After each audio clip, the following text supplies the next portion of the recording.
மேசராசி அன்பர்களே, பிப்ரவரி மாத பலன்களை செக்மெண்ட் வைஸாக நம்ம டீட்டெயிலாக பார்க்கலாம். முதலில் உங்களுடைய எண்ண ஓட்டங்கள் இந்த பிப்ரவரி மாதம் எப்படி இருக்குது அப்படின்னு பார்க்கும் பொழுது, உங்களுடைய ராசி அதிபதியாக இருக்கக்கூடிய செவ்வாய் பகவான் 10ஆம் இடம் என்று சொல்லக்கூடிய தொழில் ஸ்தானத்தில் போய் உட்கார்ந்துருக்கார். அப்போ உங்கள் எண்ணங்கள், செயல்கள், சிந்தனைகள் அத்தனையும் தொழில் ரீதியாக, தொழிலை சார்ந்ததாக, தொழிலை எப்படி அடுத்த நிலைக்கு கொண்டு போகலாம், தனக்கு கிடைக்க வேண்டிய பதவிகள், பட்டங்கள், கௌரவங்களை பற்றிய சிந்தனை ஓட்டங்கள், குழந்தைகள் சார்ந்த சிந்தனை ஓட்டங்கள் தான் இந்த மாதம் அதிகமாக இருக்கும்.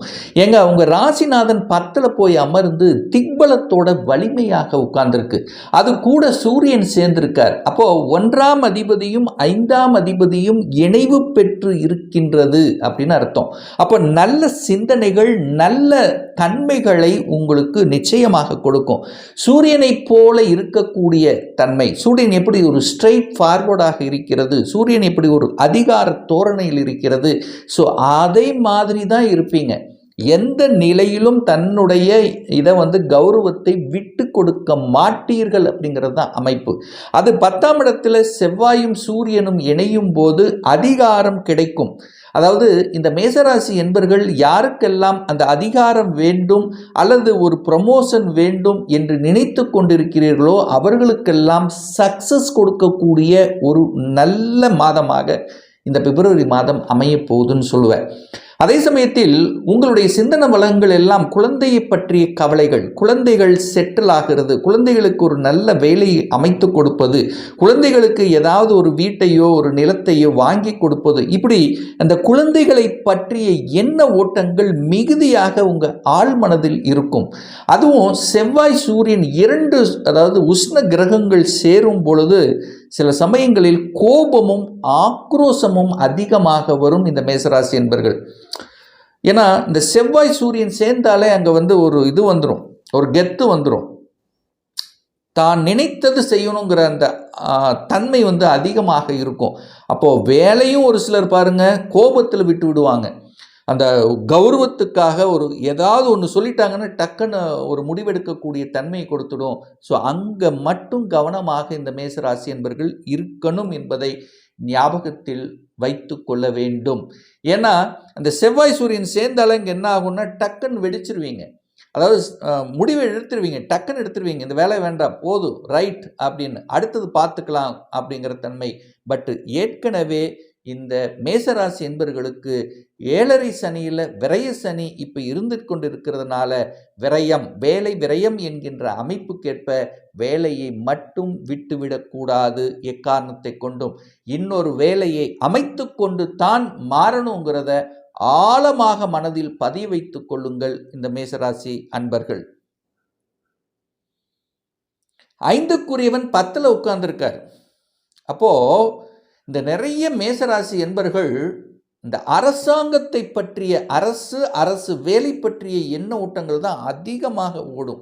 இந்த 5-10 கனெக்டிவிட்டி வந்துட்டாலே 5ஆம் அதிபதி 10ஆம் இடத்திலோ அல்லது 10ஆம் அதிபதி 5ஆம் இடத்திலோ அல்லது 5-10 அதிபதிகள் இணைவு பெற்று ஏதாவது ஒரு கனெக்டிவிட்டி வந்துட்டாலே உங்களுக்கு அரசாங்க வேலை என்பது கன்ஃபார்ம். அதை பற்றிய எண்ண ஓட்டங்கள் அதிகமாக உங்கள் மனதில் ஓடிக்கொண்டிருக்கும் அப்படின்னு அர்த்தம். இப்போ பாருங்க, 5ஆம் அதிபதி போய் 10ல் உட்கார்ந்து திக்பலத்தோட சூரியன் வலிமையாக உட்கார்ந்துருக்கு. அப்போ நிச்சயமாக இந்த மேசராசி என்பர்கள் ஒன்று அரசாங்க வேலைக்கு போகணும், அதை பற்றிய ப்ரிப்ரேஷன் எடுத்துக்கணும், அதை பற்றியான எண்ண ஓட்டங்களை உங்கள் ஆழ்மனதில் செலுத்தி அதுக்குள்ளே போகக்கூடிய வாய்ப்புகள், சந்தர்ப்பங்களை உருவாக்கும். அரசு வேலை கிடைக்கக்கூடிய அமைப்புகள், அரசு எக்ஸாம் எழுதணும் என்கின்ற அமைப்பு, எந்த வேலையாக அரசு கவர்மெண்ட் எக்ஸாம் எழுதணும், அது ஸ்டேட்டாக இருந்தாலும் சென்ட்ரல் கவர்மெண்ட்டாக இருந்தாலும் சரி, அரசியல்வாதிகளும் பார்த்தீங்கன்னா பதவி கிடைக்கக்கூடிய ஒரு காலகட்டமாகவும் அமையும் இந்த காலகட்டம். ஏன்னா சூரியன் வலிமை பெறுது. சூரியன் வலிமை பெறுதுன்னா மேசத்துக்கு 10ல் உட்கார்ந்துருக்கு. கோச்சார ரீதியாக 10ல் உட்காரும் போது கண்டிப்பாக வலிமை. ஆனால் அதே சமயத்தில் உங்களுடைய சுயஜாதகத்திலும் அதே 10ஆம் இடத்தில் இருந்தாருன்னு வச்சுங்களேன், கண்டிப்பாக இந்த மேசராசி என்பர்கள் உயர் பதவியில் இருப்பீர்கள் அல்லது அரசு சார்ந்த விஷயத்தில் இருப்பீர்கள். அதிகாரத்தோடு செயல்படக்கூடிய தன்மை, அரசியலிலும் நாட்டம் இருக்கக்கூடிய தன்மை, மின்சாரம் சார்ந்த விஷயத்திலும் உங்களுடைய அனுகூலங்கள் இருக்கக்கூடிய தன்மை இருக்கும். அப்போ சூரியன் 10ல் இருந்துட்டாலே அங்கே அதிகாரம், அட்மினிஸ்ட்ரேஷன், தலைமை பண்பு, இது எல்லாமே, மருத்துவம், இதெல்லாமே உங்களுக்கு ஈஸியாக கிடைக்கும் என்பதுதான் அமைப்பு. திருமணம் சார்ந்த சுப காரியங்கள் நடக்குமா இந்த மாதம் அப்படின்னு பார்த்தீங்கன்னா, இந்த 7ஆம் அதிபதியை பார்க்கணும். இந்த 7ஆம் அதிபதியாக இருக்கக்கூடிய சுக்கிரன் 11ஆம் இடம் என்று சொல்லக்கூடிய லாபஸ்தானத்தில் தான் உட்கார்ந்துருக்கார். ஸோ 7க்குரியவன் லாபஸ்தானத்தில் அமர்ந்து கொண்டு பாக்யாதிபதியாக இருக்கக்கூடிய குரு பகவான் அந்த 7ஆம் இடத்தை பார்க்கிறார். அப்போ உங்களுக்கு ஒரு பாக்கியத்தை கொடுத்தே ஆக வேண்டும் என்கின்ற அமைப்புக்கேற்ப திருமண பாக்கியம் நிச்சயமாக கைகூடும். திருமணம் நடப்பதற்கு எந்த தடையும் இல்லை இந்த மேசராசி என்பர்கள். அப்போ திருமணம் சார்ந்த விஷயங்கள் உங்களுக்கோ உங்கள் சகோதரர்களுக்கோ அல்லது உங்கள் குடும்ப உறுப்பினர்களுக்கோ நடக்கக்கூடிய அமைப்புகள் பிரகாசமாக இருக்கிறது இந்த மாதம். அதே சமயத்தில் ஏற்கனவே திருமணமாகி டிவோர்ஸ் ஆனவர்கள் மறுமணம் செய்யணுங்கிற எண்ணங்களையும் இந்த மாதம் நிச்சயமாக உங்களுக்கு ஏற்படுத்தும். அப்போ அதுலேயும் எந்த தடையும் இல்லை இந்த மேசராசி அன்பர்களுக்கு. அடுத்து கணவன் மனைவி, 7ஆம் இடம் என்பது கணவன் அல்லது மனைவியை குறிக்கக்கூடிய இடம். ஸோ அந்த அதிபதியான சுக்கிரன் போய் ராகுவோடு இருக்கின்ற காரணத்தால், எங்க 11ல் ராகு இருக்குல்ல, அப்போ ராகுவோட அந்த கலத்திர காரக கிரகம் இருக்கும் பொழுது அங்கே சில வகையில் ஒரு தொந்தரவுங்கிறது ஏற்படுத்தும். அப்போ கணவன் அல்லது மனைவி விட்டு கொடுத்து போக வேண்டும் என்பதையும் ஞாபகத்தில் வைத்து கொள்ளணும். அல்லது கணவன் மனைவி அதாவது ஆண்களாக இருந்தால் பெண்கள் சார்ந்த விஷயத்திலும், பெண்களாக இருந்தால் ஆண்கள் சார்ந்த விஷயத்திலும் கொஞ்சம் கவனத்துடன் செயல்படணும் என்பதையும் ஞாபகத்தில் வைத்துக் கொள்ளுங்கள் இந்த மேசராசி அன்பர்கள். சார், தொழில் சார்ந்த விஷயம் எப்படி சார் இருக்கும் இந்த மாதம்? மேசத்துக்கு எப்படி சார் இருக்கும்? நிறைய கிரகங்கள் 10, 11ல் தான் உட்கார்ந்துருக்காங்க. அப்போது 11ஆம் இடத்துல மெஜாரிட்டியான கிரகங்கள் இந்த மாதத்தினுடைய பிற்பகுதியில் வந்து அமருகின்ற காரணத்தால் லாபத்தை நோக்கிய பயணங்கள், உங்களுக்கு சந்தோஷம் தரக்கூடிய சில விஷயங்களில் ஈடுபாடுங்கிறது நிச்சயமாக இருக்கும். அதில் மாற்று கருத்து இல்லை. வேலை மாற்றம், உத்தியோக மாற்றம், ஊர் மாற்றம், இடமாற்றம், இந்த மாதிரியான எந்த மாற்றங்களாக இருந்தாலும் செயல்படுத்தி கொள்ளலாம். ஒரே ஒரு கண்டிஷன், இன்னொரு வேலையை அமைச்சுக்கிட்டு தான் மாறணும். இது மட்டும் மைண்டில் வச்சுக்கிட்டா போதும். ரைட். அதே சமயத்தில் பார்த்தீங்கன்னா, கடன் சார்ந்த விஷயங்கள் எப்படி இருக்கும் சார் அப்படின்னு ஒரு கேள்வி கேட்பீங்க. 6க்குரியவனான புதன் தான் உங்களுக்கு கடனை கொடுக்கக்கூடிய ஒரு கிரகம். அந்த கிரகம் 11ஆம் இடத்துல உட்கார்ந்துருக்கார், லாபஸ்தானத்தில் உட்கார்ந்துருக்கார். அப்போது 6க்குரியவன் தனக்கு 6ல் இருக்கும்போது கடனுக்கு கடன் அப்படிங்கிற போது என்ன ஆகும்னா, கடன் உங்களை வாட்டி வதைக்கப் போவது இல்லை.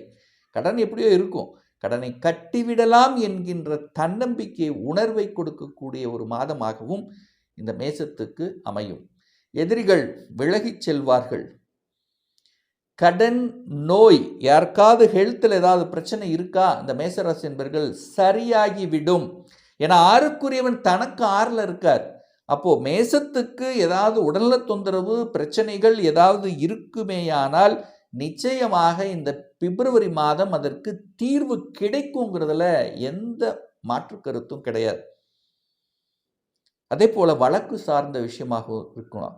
அந்த வழக்கை முடிச்சிடலாம். அந்த வழக்கிலிருந்து வெளிவரக்கூடிய எண்ண ஓட்டங்களை நிச்சயமாக இந்த மேசத்துக்கு ஏற்படுத்தும்.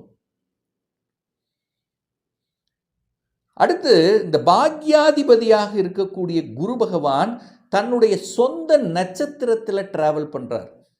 தன்னுடைய சொந்த நட்சத்திரமான குரு பகவான் புனர்பூச நட்சத்திரத்தில் டிராவல் பண்ணும்போது கொஞ்சம் வலிமை அதிகம். அவர் நேராக 9ஆம் இடத்தை பார்க்குறார், வக்ரம் பெற்று பார்க்குறார். அப்போ தான் நினைச்சது செயல்படுத்தணும், நான் வெளிநாட்டுக்கு போகணும், வெளியூருக்கு போகணும், வெளியூரில் போய் இது பண்ணணும் அப்படிங்கிற அந்த எண்ண ஓட்டங்களை ஸ்ட்ராங்காக கொடுக்கும். எனக்கு ஒரு பாக்கியம் கிடைத்திட வேண்டும், நான் இப்படித்தான் இருக்கணும், தூரதேச பிரயாணங்கள், ஏன்னா 3-9 கனெக்ட் ஆனாலே சிறுதூர பிரயாணங்கள், தூரதேச பிரயாணங்கள்ங்கிறது ஈஸியாக உங்களுக்கு கிடைச்சிரும். அப்போ பிரயாணங்கள் மூலமாக அனுகூலங்கள், ஆதாயம் கிடைக்கக்கூடிய ஒரு நல்ல மாதமாக அமையும். இந்த வீடு, வண்டி, வாகனங்கள் வாங்குவதற்கு எந்த தடையும் இல்லை இந்த மேசராசி அன்பர்களுக்கு. ஒரு நல்ல தெய்வ வழிபாடு இந்த மாதம் எடுத்துக்கொண்டால் முருகப்பெருமானை கெட்டியாக பிடித்து கொள்வது மேசத்துக்கு சிறப்பு. இந்த 4 வாரம் செவ்வாய்க்கிழமை என்று கண்டிப்பாக முருகப்பெருமானை வழிபட்டீங்கன்னா உங்கள் மனசு, எண்ணம், செயல், சிந்தனை அத்தனையும் நல்லபடியாக இருக்குங்கிறதுல எந்தவித மாற்று கருத்தும் கிடையாது.